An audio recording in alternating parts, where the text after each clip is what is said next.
Selamat petang dan selamat hari Sabat pada kita semua. Sebelum kita meneruskan acara kebaktian kita pada malam Sabat ini, kita akan menyanyikan beberapa buah lagu. Tapi sebelum itu, saya suka membawa Anda sekalian untuk berdoa. Mari kita berdoa. Allah Bapa kami yang berada dalam kerajaan surga, terima kasih Engkau sudah memberikan kami kesehatan tubuh badan yang baik, sudah memimpin dan menjaga kami. Berkati kebaktian ini pada tangan Sabat ini Bapa. Nah, semoga kebaktian yang akan dijalankan berjalan dengan lancar dan sesuai dengan terima kasih yang dengar dan berdoa ini Bapa, seserahkan seluruh kehidupan kami kepada sama yang akan menjadi terus kepada kami semua. Amin. Mari kita langsungkan lagu-lagu pujian kita dalam LPNI 86, boleh jadi pada waktu pagi.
Lagu seterusnya kita ambil dalam 93, Jam Kita Tak Tahu.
saya serahkan kepada pemimpin acara.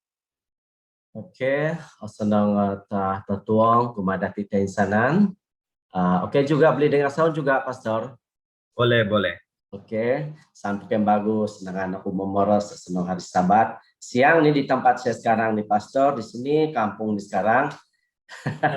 Jadi teman begini dati itu harap pakai bagu peluang nanti bersama-sama ada berbakti di kemenat kebaktian dan Zoom. Nugyang ngarandi mulang ped esok susah mega raja nga senang temodi itu harap di Zoom hai ogumu-gumu nanti tambalut toko di ketutunan dari daerah Darangalau tuh hari tak toko besanan nga dia obah sedih senggira toko penggambalut dari di Zoom. Jadi terima kasih kumadi sahabat baik saya yang telah memimpin lagu yaitu Puan Penny dan Tindo napa nga senang anak kumangat dati dan menyanyi di lagu tema. Jadi kita akan nyanyi lagu tema dahulu.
Terima kasih di lagu dati di talo Mr. Medihai lagu pembuka dati masa nepetina nga pakenon kui elder kutua ataupun elder daim dan memimpin dati doa pembuka.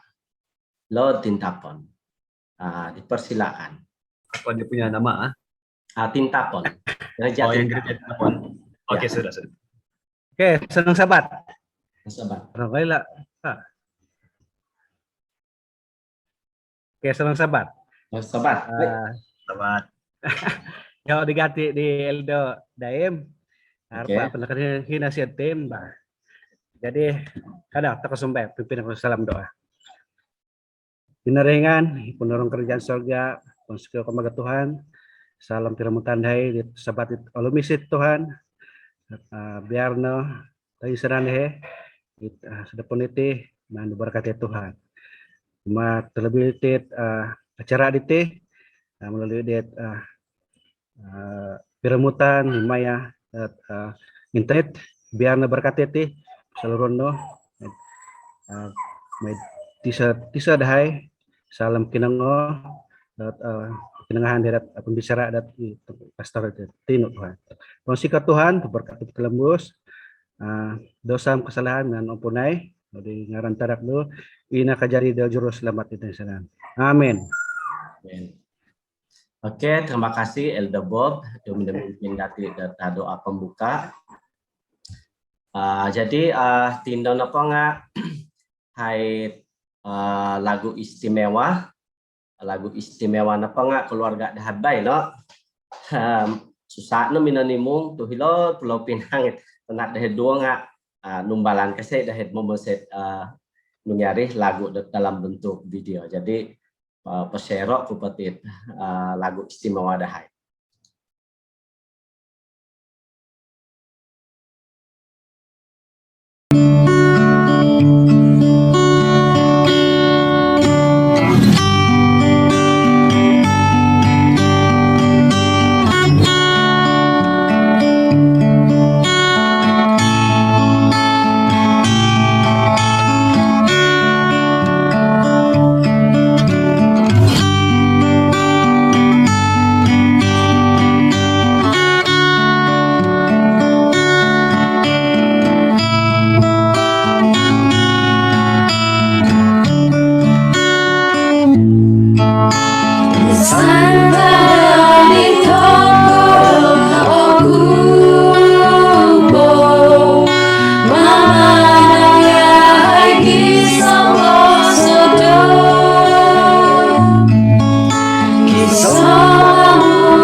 Baiklah, ini tadi kita punya kuis. Mari kita sama-sama berdoa terlebih dahulu.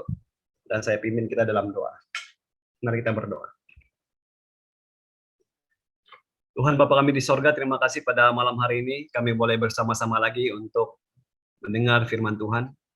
Terima kasih karena biarlah malam hari ini apabila kami mendengar firman-Mu, kami tahu Tuhan sudah mengirim malaikat Tuhan untuk menjaga kami, Roh Kudus Tuhan ada dalam hati kami sehingga kami boleh mempelajari firman-Mu ini dengan baik dan dalam keadaan yang baik. Ampuni kesalahan kami Tuhan, dalam nama Tuhan Yesus. Amin. Baik, pada malam hari ini kita akan belajar satu topik lagi, sambungan daripada pelajaran kita yang semalam, menghadapi pengadilan dengan keyakinan bahagian yang kedua. Secara ringkasnya, malam semalam kita sudah belajar sedikit gambaran tentang pengadilan yang sedang berlaku di sorga bagi manusia di muka bumi ini. Kita dapat lihat ada Allah Bapa, ada malaikat-malaikat sebagai saksi, dan juga ada Yesus sebagai pembela kita. Nah, setiap orang akan memberikan pertanggungjawaban ke atas pilihan perbuatannya, entah itu baik, entah itu jahat. Jadi, pelajaran semalam juga kita telah pelajari bahwa tidak ada yang tersembunyi di hadapan Tuhan. Nah, kita mengetahui juga bahwa pengadilan Tuhan itu adalah adil. Dia tidak berat sebelah. Oke? Pengadilannya adalah adil. Malam semalam saya tinggalkan kita dengan pertanyaan ini. Jika kita diselamatkan oleh kasih karunia, mengapa kita dihakimi oleh perbuatan kita? Jika kita diselamatkan oleh kasih karunia, mengapa kita dihakimi oleh perbuatan kita? Ada seorang penulis bernama Dr. Sake Kubo, dia menuliskan seperti ini. Jika kita diselamatkan oleh kasih karunia, mengapa kita dihakimi oleh perbuatan kita? Oke, dia tuliskan seperti ini. Marilah kita mempertimbangkan apakah arti apabila pengadilan tidak berdasarkan perbuatan. Rasa-rasa kalau pengadilan itu tidak didasarkan dengan perbuatan, lalu dengan apa manusia itu diadili? Dia menuliskan seperti ini. Apakah Allah akan menghakimi kita menurut kulit kita, ataupun menurut keturunan kita, dia katakan, ataupun kelas sosial kita, pendidikan kita, penampilan kita, talenta kita, kekuatan kita, atau dia tuliskan seperti ini, keanggotaan kita di dalam gereja, atau itu pengadilan itu hanya sekadar pekerjaan dari Kristus. Allah yang dapat menghakimi kita hanya, dia katakan, dia tegaskan di sini, Allah dapat menghakimi kita hanya oleh perbuatan kita yang baik ataupun yang buruk.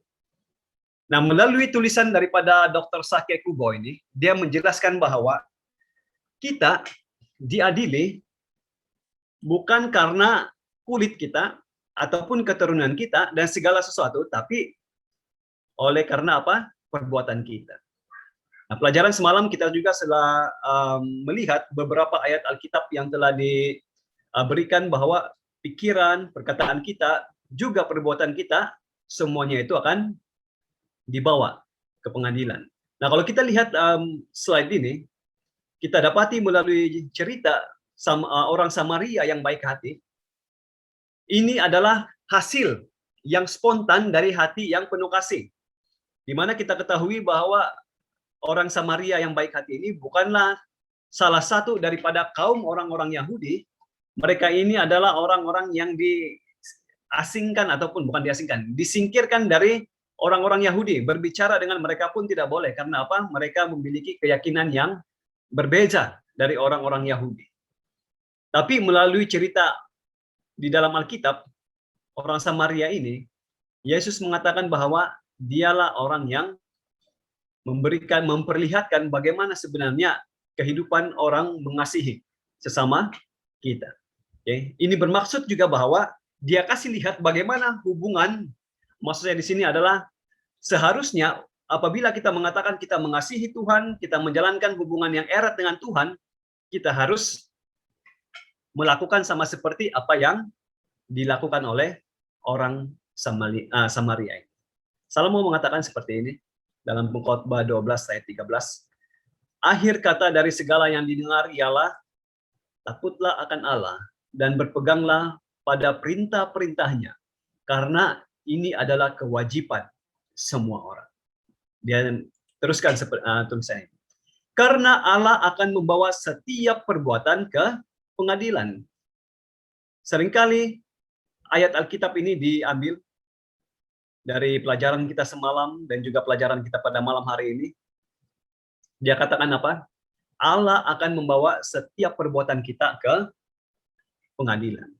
Karena hubungan manusia kepada Kristus itu adalah sesuatu hal yang perlu kita jaga di dalam kehidupan kita. Oleh sebab itu, perlu ada standar yang jelas di mana perilaku dapat diukur sama seperti yang dikatakan oleh penulis buku tadi. Dia katakan bahwa kita diadili menurut perbuatan kita. Jadi kalau kita diadili menurut perbuatan kita, sama seperti yang kita katakan, apa standar untuk kita diadili itu? Nah, sesebuah pengadilan, baik yang ada di dunia ini atau dimanapun, tidak dapat diadili jika tidak ada standar yang jelas. Ini perlu kita ketahui. Dan dalam proses persidangan di dunia, tujuan peradilan adalah untuk apa? Menentukan apakah kejahatan yang telah kita lakukan, ataupun apakah hukuman yang telah dilanggar oleh seseorang itu. Inilah prosedur bidang perundangan di dunia. Dan ada persamaannya dengan apa yang terdapat di dalam pemerintahan Tuhan kita. Oke, perhatikan. Hanya apabila hukum telah dilanggar, manusia dapat didapati bersalah. Oleh sebab itu, timbullah satu persoalan. Persoalannya adalah apa standar yang digunakan pakai untuk menentukan bahwa kita ini sebagai manusia diadili oleh Tuhan. Satu-satunya standar yang ada adalah ini, hukum Tuhan. Jadi ini saja standar. Bagaimana Tuhan mengadili kita. Yakobus menuliskan, berkatalah dan berlakulah seperti orang-orang yang akan dihakimi oleh hukum yang memerdekakan orang. Dia katakan. Berkatalah dan berlakulah seperti orang yang akan dihakimi oleh hukum yang memerdekakan orang. Jadi dia menguatkan tentang kita punya ini. Apabila hukum telah dilanggar, manusia dapat didapati bersalah. Jadi standar hukum pengadilan itu adalah hukum Tuhan. Dan apabila Yakobus menuliskan bahwa berkatalah dan berlakulah seperti orang-orang yang dihakimi oleh hukum, dia kasih tahu kita bahwa kita ini dihukum oleh diadili melalui standar dia adalah hukum Tuhan. Yang sebenarnya hukum itu memberikan kebebasan kepada manusia. Coba kita perhatikan. Ketika kita melihat pendatang yang ingin untuk menjadi warga negara di sebuah negara, mereka akan diminta untuk berjanji setia kepada negara tersebut. Mereka diminta untuk menjadi warga negara yang setia dan mereka harus menjunjungi tinggi hukum yang ada di negara itu. Itu sama seperti ini. Sebagai orang Kristen, apabila kita telah menerima orang Kristus, dia ingin juga agar kita menjadi warga negara kerajaan dia, yaitu kerajaan sorga. Allah meminta kasih mereka dan kesetiaan kepada dia. Dia minta kita sebagai manusia untuk apa? Setia kepada dia. Untuk menuruti hukum pemerintahan dia. Karena ini adalah standar daripada pengadilan Tuhan itu. Dia pun maulah menjadi sama seperti mereka. Walaupun memang sebenarnya keluarga itu penting untuk memberikan tunjuk ajar kepada anak-anak. Tapi keputusan masih lagi tetap kita sendiri yang putuskan. Oleh sebab itu, kita menuliskan seperti ini lagi. Melainkan dia yang melakukan kehendak Bapakku yang di sorga. Keseluruhan pertentangan antara kebaikan dan kejahatan, antara Kristus dan setan, adalah mengenai karakter kasih Allah. Apakah kita manusia boleh memperlihatkan kasih Allah itu ataupun karakter Allah itu hidup dalam kehidupan kita? Atau kalau saja orang mendengar nama kita, langsung dia mengatakan, oh si Anu, dia itu sangat jahat. Apakah kita mau mendengar seperti itu? Dalam hukum, ada standar yang tertulis dari karakter tersebut. Ada satu fakta yang perlu kita ketahui pada malam hari ini. Mungkin ada yang sudah mengetahui, mungkin ada yang belum mengetahui tentang fakta ini. Pelajaran semalam memberitahu kita bahwa kita secara pribadi akan dibawa ke pengadilan di sorga. fakta yang sangat mengejutkan adalah ini. Pengadilan sorga sedang berlangsung sekarang. Mau atau tidak, pengadilan sorga sedang berlangsung sekarang ini. Pada kenyataannya, di akhir daripada Alkitab ataupun kitab Wahyu menunjukkan bahwa pengadilan Allah sebenarnya sedang berlaku sekarang ini. Jadi bukanlah waktu Yesus datang di dunia, baru pengadilan akan dijalankan. Tidak. Pengadilan itu sedang berlaku sekarang. Pada waktu kedatangan Yesus kembali ke dunia ini, itu hanya untuk menjemput orang-orang yang sudah diadili, yang didapati benar di hadapan Tuhan. Itulah sebabnya, pada pasal penutupan dari kitab Wahyu, Yohanes menggariskan kata-kata peringatan. Akhir dan peringatan akhir dan undangan dalam kata-kata ini. Apa dia katakan? Kemudian, Wahyu 14 ayat 6. Aku melihat seorang malaikat lain terbang di tengah-tengah langit. Dan padanya ada Injil yang kekal untuk diberitakannya kepada mereka yang diam di atas bumi. Dan kepada semua bangsa dan suku dan bahasa dan kaum. Ayat ke-7. Dan ia berseru dengan suara nyaring, takutlah akan Allah dan muliakanlah Dia, karena telah tiba saat penghakimannya. Dan sembahlah Dia yang telah menjadikan langit dan bumi, dan laut dan semua mata air. Waktu penghakimannya telah datang. Dari ayat yang telah kita baca tadi, di Wahyu pasal yang ke-14 ini, kita dapati bahwa, apa dia katakan? Ini. Telah tiba saat penghakimannya. Oleh sebab itu, waktu penghakimannya telah datang. Dia tidak mengatakan bahwa penghakiman akan datang, ataupun penghakiman nanti akan ada, dia bilang. Tapi yang dia katakan adalah, telah tiba saat penghakimannya. Jadi pada waktu ini kita sedang dihakimi. Oleh sebab itulah, mari kita lihat ini. Keluarlah darinya umatku. Keluar dari apa? Bahagian kedua dari perkabaran 3 malaikat memanggil umat Allah supaya kita keluar daripada kesalahan-kesalahan, dosa-dosa kita di hari-hari terakhir ini.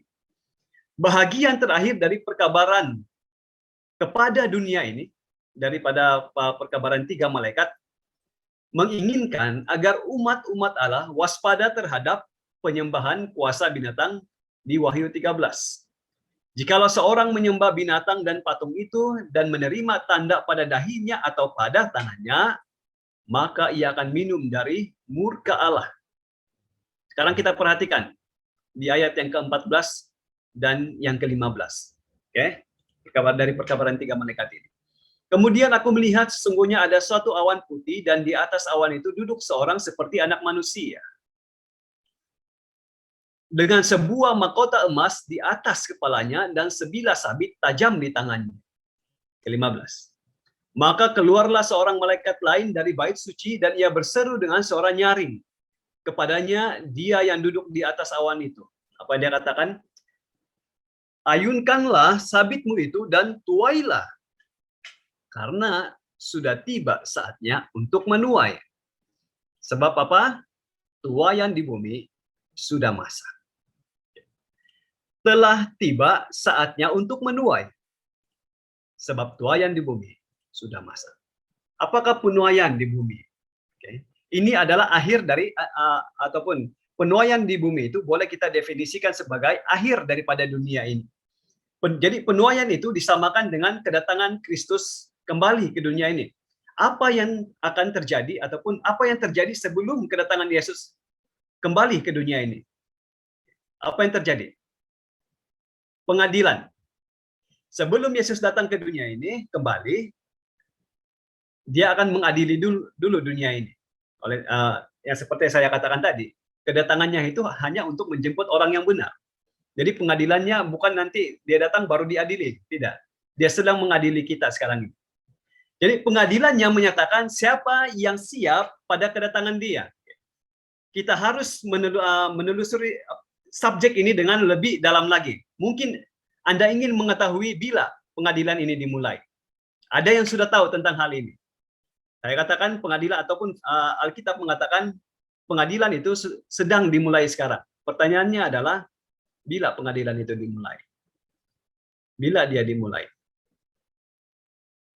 Mari kita ulang kaji pelajaran ini, karena ini adalah pelajaran yang sudah seringkali kita dengar.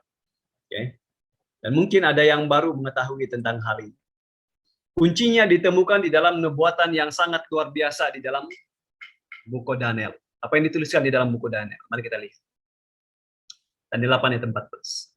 Sampai lewat 2300 petang dan pagi, lalu tempat kudus itu akan dipulihkan dalam keadaan yang wajar. Ini adalah waktu nubuatan yang paling lama di dalam Alkitab. Nubuatan 2300 petang dan pagi. Aku akan menentukan bagimu 1 hari 1 tahun. Jadi apabila kita berbicara tentang nubuatan di dalam perjanjian lama, ada sebenarnya nubuatan yang dihitung 1 hari 1 tahun, ada yang 1 hari ya memang 1 hari lah. Jadi dia hanya berlaku pada waktu itu sahaja. Sama seperti itu nubuatan 70 tahun. Bangsa Yahudi akan menjadi budak bagi orang-orang pertama kali waktu mereka menjadi budak untuk bangsa Babylon, setelah itu Medo dan Parsia, tapi setelah 70 tahun mereka dikembalikan ke Yerusalem kembali. Jadi, aku menentukan bagimu 1 hari untuk 1 tahun. Nah, dalam nubuatan ini kita mencatat bahwa 1 hari mewakili 1 tahun. Itu harus kita ingat. 1 hari adalah 1 tahun. Aku menentukan bagimu 1 hari untuk 1 tahun. Yesekiel mengatakan. Jadi 2300 hari yang ini, Daniel 8 ayat 14 ini. Karena Daniel dan Yesekiel ini dalam tahun-tahun yang dekat juga di dalam hidup. Jadi dalam 2300 hari mewakili berapa? 2300 tahun. Itu dimulai bila? Kita dapati itu menyeluruh ditemukan di dalam Daniel pasal yang ke-7, ke-8, dan yang ke-9 yang mengatakan tentang perintah memulihkan kembali bangunan Yerusalem. Okay. Dia bermula dari 457 tahun sebelum Masehi sampailah 1844 tahun setelah Masehi. Nubuatan ini mengarahkan dengan seksama penanggalan yang tepat untuk baptisan dan penyaliban Yesus Kristus. Ini juga menunjukkan dengan tepat bila penghakiman akan dimulai. Oleh sebab itulah nubuatan 2300 pagi dan petang dan pagi ini ada dia punya kaitan dengan penghakiman dimulai untuk dunia ini. Ini sangat penting. Nubuatan 2300 hari ini ataupun 2300 tahun dimulai pada pemerintah Raja Artasta. Okay. Pada waktu dia memberikan perintah untuk memulihkan kembali Yerusalem dan membangun kembali perekonomian bagi bangsa Yehuda ataupun bangsa Israel yang telah ditawan selama 70 tahun. Dan mereka rindu untuk kembali ke rumah mereka untuk membangun kembali mereka punya kota. Jadi pada waktu 457 pada waktu pemerintahan Raja Medo dan Parsia, kalau kita masih ingat patung mimpi Raja Nebukadnezar itu, perintah untuk membangunkan kembali kota Yerusalem itu pada tahun 1457. Kita sudah mempelajari ini di pelajaran sekolah Sabat bila gitu. Tahun lalu gitu, kalau tidak salah, mengenai Yeremia ataupun ya tahun lalu kalau tidak salah. Jadi akhirnya pada tahun 457 Masehi, Raja mengeluarkan satu ketetapan bahwa orang Israel akan kembali ke Yerusalem. Dan kalau kita kira dari 457 tahun itu, kalau 1 hari sama dengan 1 tahun, maka itu berakhir pada tahun 1844. Dan sebagai orang-orang ataupun umat-umat anggota gereja Seventh-day Adventist, kita mengetahui benar tentang cerita pada tahun 1844. Ya, pada tahun 1844 Alkitab menggambarkan sebagai waktu penghakiman Allah dimulai dengan mulanya penghakiman itu, maka pada tahun 1844 Tuhan telah memulai dia punya penghakiman bermula dari manusia yang pertama lagi, ataupun manusia yang awal-awal lagi. Nanti kita akan lihat itu di dalam slide kita selanjutnya. Penghakiman berhubungan dengan penyucian dari Ka'bah yang dituliskan di dalam kitab Daniel, yang meramalkan akan terjadi pada akhir dari 2300 pagi dan petang. Dan ini penyucian ini Ka'bah bukan yang Ka'bah di dunia, tetapi Ka'bah yang ada di sorga. Okay. Dan itu disebut sebagai hari pendamaian. Hari penyucian Ka'bah itu ada hubungannya dengan pengadilan. Oke, Alkitab menggambarkan ada dua Ka'bah ini, satu di bumi, yang lainnya di sorga. Jadi apa yang berlaku di bumi ini itu adalah gambaran apa yang ada di sorga. Mari kita perhatikan dengan lebih saksama lagi. Pada zaman Israel kuno, orang-orang di zaman itu akan membawa korban sehari-hari mereka ke Ka'bah. Kalau mereka melakukan pelanggaran dosa, mereka akan membawakan korban bakaran ke Ka'bah. Dan di sana mereka akan menjalani satu proses, yaitu proses pengampunan dosa. Dan di sana mereka akan mengakui segala dosa mereka dan mengorbankan seekor domba untuk menunjukkan bahwa inilah iman mereka kepada Tuhan. Tentang kematian Yesus yang nanti akan datang. Lalu apa yang berlaku? Kemudian dosa mereka akan dipindahkan ke Ka'bah secara simbolik oleh imam yang bertugas pada waktu itu, dan dia akan memercikkan darah dari hewan di kerub mezbah, dari tempat yang maha kudus di Ka'bah itu. Lalu apa yang berlaku? Nah, inilah tiba masa hari pendamaian. Oleh sebab itulah pada waktu kita belajar tentang hari penghakiman Tuhan itu, dia ada kaitan rapat dengan hari pendamaian yang berlaku suatu waktu dahulu di dalam kerajaan orang ataupun di dalam bangsa Israel. Kalau kita mempelajari dengan lebih saksama hari pendamaian ini, sebenarnya Tuhan sedang mau kasih tahu bahwa inilah yang akan terjadi kepada dunia sekarang ini. Di mana Tuhan akan menyucikan Ka'bah, dalam arti kata lain, Tuhan akan memberikan perdamaian kepada semua orang. Bagi orang Israel, hari pendamaian ini adalah hari penghakiman. Hari penghakiman untuk mereka. Karena apa yang berlaku pada hari ini. Mungkin ada di antara kita yang sudah tahu.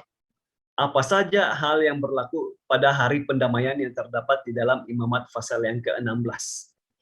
Satu hari mereka harus datang kepada Tuhan pada saat ini, sehingga tidak ada seorang pun yang tidak boleh mengikuti acara ini.